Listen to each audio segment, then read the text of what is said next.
Today we're going to revise features of music from the classical era.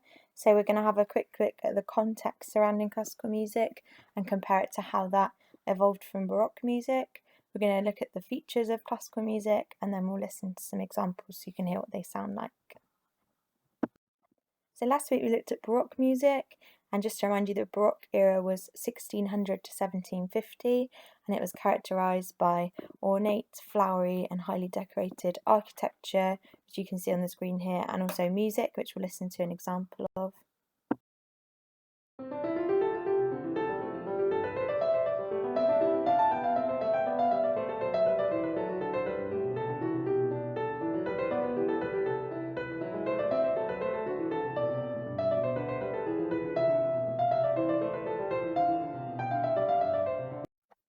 So towards the end of the Baroque era, so around 1750, the styles of music, art and architecture that were popular did begin to change. So instead of liking these things that were really flamboyant and ornate and decorated, instead people began to prefer things that were a bit lighter and a bit more restrained.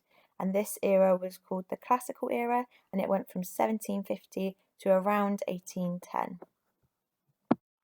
We're going to listen to an example of classical music now, and hopefully you can hear that emphasis on simplicity and balance.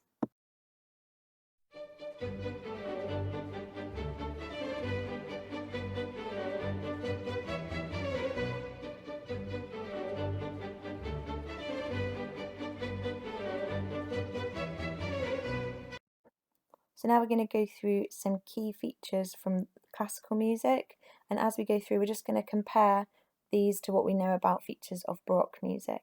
So to start with, in terms of melody, the melodies were simple and they were uncomplicated, and they tended to be balanced. So you'd have short, even phrases that were usually about 4 bars long.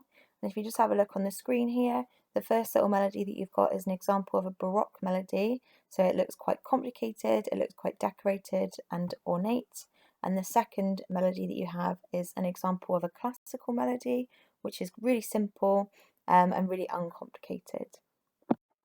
In terms of harmony, last week when we looked at Baroque music, we talked about how there weren't very many cadence points, which meant that the melody didn't really take a break and the melody sounded really long and spun out. In comparison, in classical music, there were very regular cadence points, and this ensured that the melody and the music sounded even and balanced, so typically you would get a cadence every 4 bars. So now we're going to have a look at texture. Last week when we talked about Baroque texture, we talked about how it was common to get polyphonic textures, and you could also sometimes get homophonic textures.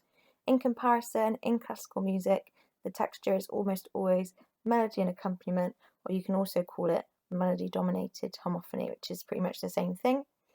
An Alberti bass line is also really common in classical texture, and we're going to have a listen to an example of that now. An Alberti bass line is basically a way to write broken chords, where you write the lowest note of the chord, then the highest note of the chord, then the middle note, and then the highest note. So we're going to have a look at that now.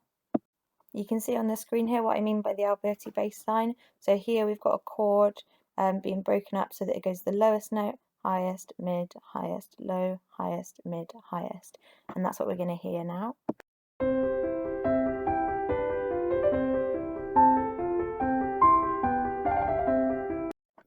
A key difference between Baroque and classical music is that in Baroque music, as we looked at last week, the type of keyboard instrument that was really popular was a harpsichord. However, as we move into the classical era, the harpsichord stops being used pretty much, and instead the piano becomes popular, and the piano and the harpsichord have a different sound, and the orchestra also grew in the classical era. So whereas in the Baroque era it was mainly string timbres that were used and they were really popular, it tended to be smaller string orchestras or ensembles. In the classical era the orchestra grows and more of the orchestra is used, so we hear more prominent brass and woodwind coming through.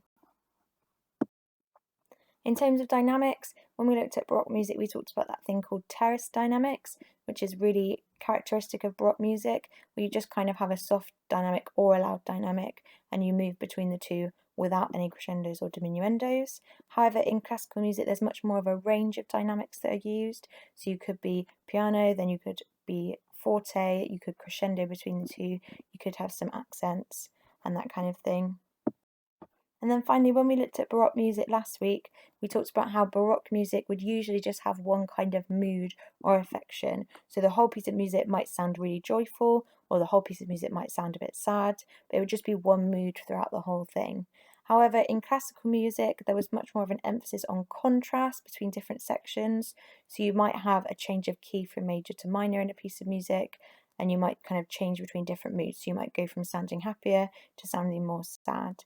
And usually this would be done through key changes. Now I want you to listen to this piece of classical music and listen out for the following key features that are from the classical era. So it has a simple, balanced melody, it uses even phrasing, and it has cadences every 4 bars. It uses a melody-dominated homophony texture, so there's one clear melody and then a kind of accompaniment. It's written for the piano, which was popular in the classical period. And finally, there's also a variety of dynamics, so there's different accents and different types of dynamic in there.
So just to summarise the main differences between Baroque and classical music, Baroque music would tend to have ornate, decorated melodies, whereas classical music you would find simple, balanced melodies.